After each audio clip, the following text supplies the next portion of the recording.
जय माता दी। नवरात्रि का 5वां दिन माँ स्कंद को समर्पित है। ये ममता, करुणा और शक्ति का प्रतीक है। ये हमें सिखाती है कि सच्ची ताकत प्रेम और निस्वार्थ भाव में होती है। जब दिल साफ हो और नियत सच्ची हो तो हर मुश्किल आसान होती है। जय माता दी। Welcome to my YouTube channel. तो आपको और आपके परिवार को हमारी तरफ से नवरात्रि की 6वें दिन की हार्दिक शुभकामनाएं। तो आज मैं अपने ब्लॉग में ये बताना चाहती हूँ कि मेरे दिन की शुरुआत हो चुकी है और एक्सरसाइज कर रही हूँ। मैं एक्सरसाइज करके फिर मैं चाय बनाने चली गई और जस्ट चाय पी के मैं निकलती हूँ फूल तोड़ने। फूल तोड़ के लाती हूँ, उसके बाद फिर कुछ वीडियो अपना थोड़ा बहुत बनाती हूँ। अब बना के फिर नहा के फिर कथा कहती हूँ। तो मैं आज आपको नवरात्रि के 5वें दिन माँ स्कंद की एक छोटी सी कथा बताऊँगी। तो आप लोग जुड़े रहिएगा। जुड़े रहने के लिए बहुत बहुत ही थैंक यू आप सभी को। तो मैं अपना कथा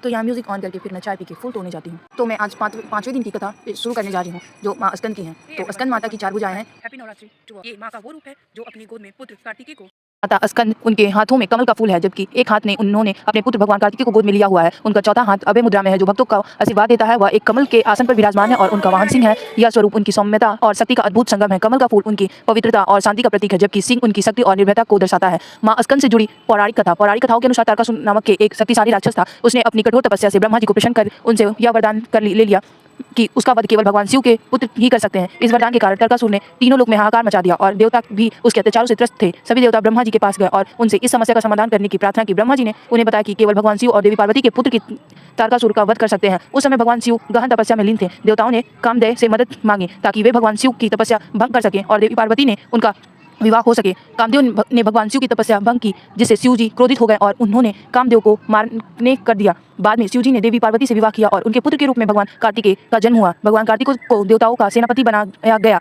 और उन्होंने तारकासुर का वध किया। क्योंकि माँ स्कंद माता ने भगवान कार्तिकेय को जन्म दिया, उनकी देखभाल की और उन्हें युद्ध के लिए तैयार किया, इसलिए उन्हें वात्सल्य और ममता की देवी में पूजा की जाती है और भक्तों को भी उसी तरह प्रेम और स्नेह प्रदान करती हैं जैसे वो अपने पुत्र स्कंद को करती हैं। माँ स्कंद पहाड़ों पर रहकर संसारिक जीवों में नवचेतना का निर्माण करने वाली स्कंद माता। नवरात्रि में 5वें दिन इस देवी की पूजा अर्चना की जाती है। कहते हैं कि इनकी कृपा से मूड भी ज्ञानी हो जाता है। स्कंद कुमार कार्तिकेय की माता के कारण इन्हें स्कंद माता के नाम से अभिहित किया गया है। इनके विग्रह में भगवान स्कंद बाल रूप में इनकी गोद में विराजित हैं। इस देवी की 4 भुजाएं हैं। ये दाई तरफ की ओर भुजाओं में स्कंद को गोद में पकड़े हुए हैं। शास्त्रों में इसका काफी महत्व बताया गया। इनकी उपासना से भक्तों की सारी इच्छाएं पूरी हो जाती है। भक्तों को मोक्ष प्राप्त होता है। सूर्यमंडल की अधिष्ठात्री देवी होने के कारण इनका उपासना अलौकिक तेज और कार्तिकमय हो जाता है।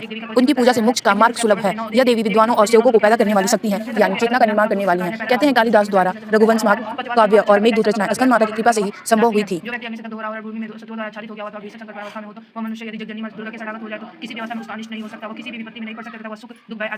तो 8वां अध्याय में रक्त बीज नामक असुरों का वध के बारे में बताया गया है और 9वां अध्याय में निशुंभ वध के बारे में बताया गया है। तो मैं एक छोटी सी पेश पढ़ के आपको सुनाऊंगी। ऋषि ने कहना प्रारंभ किया। चंद्रमुंड की मृत्यु की खबर पाकर दैत्यराज क्रोध से पागल हो उठे। उसने अपनी संपूर्ण सेना को युद्ध की तैयारी करने को कहा। शुंभ ने आज उदय नामक 86 दैत्य सेनापति अपनी सेनाओं के साथ रणभूमि में चले। कामुना मधारी दानों की 84 सेना नामक अपनी सेनाओं को तैयार करके युद्ध स्थल में प्रस्थान करें।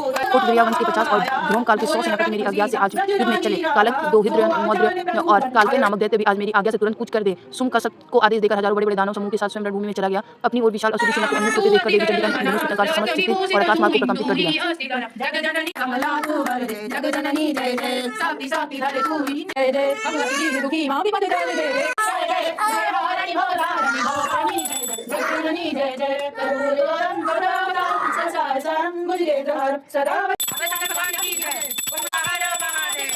तो मेरी 8वां अध्याय वहीं तक कुछ लाइन बताई और 9वां अध्याय में यह बताया गया कि इसके बाद राजा ने कहा, हे भगवान, अपने रक्त बीज के वध का वर्णन तो मुझे सुना दिया। अब आपके आगे का वितरण बतलाइए कि उन शुंभ और निशुंभ दानों ने क्या किया। इतना सुनकर ऋषि ने राजा से कहा, हे राजन, युद्ध में रक्त बीज तथा अन्याय असुरों के विनाश से शुंभ निशुंभ के क्रोध पर परावर न रहा। अपनी विशाल सेना का संहार होते देखकर निशुंभ देवी की ओर दौड़ पड़ा। उसी के साथ दैत्यों की प्रमुख सेना भी थी। उस राक्षस के अगल बगल भीमकाय दैत्य उसके अंतराक्षक के रूप में मौजूद थे। वे सभी क्रोधपूर्वक देवी वध के निमित्त तत्पर होकर आगे आ गए। मृतगणों ने युद्ध करने के बाद महापराक्रमी शुंभ की चंडिका वध के लिए वहां आ पहुंचा। तब वह देवी के साथ शुंभ निशुंभ का घनघोर युद्ध छिड़ गया। वे दोनों महाबलवान दानव देवी पर मेघों की भांति मूसलाधार बाण बरसा रहे थे। तो ये रही हमारी 9वां अध्याय।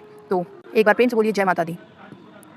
तो ये मेरी रही नवरात्रि के 5वां दिन की ब्लॉग। तो आप सभी को कैसा लगा कमेंट में जरूर बताइएगा। तो हमारी पूजा हो चुकी है, माँ को प्रणाम किए। माँ बहुत अच्छी लग रही थी आज, क्योंकि आज माँ को बस अड़हुल से सजाया गया था। अड़हुल माँ को बहुत ही पसंद है और हमारे जौ इतने बड़े बड़े हो गए हैं तो और भी प्यारे लग रहे थे। आज यहाँ सोटे का मन नहीं करता, इतना प्यारा लग रहा था कि बता नहीं सकते। प्रसाद हम खा के फिर दिन की शुरुआत करते हैं। बाय बाय, मिलते हैं नेक्स्ट ब्लॉग में। जय माता दी आप सभी।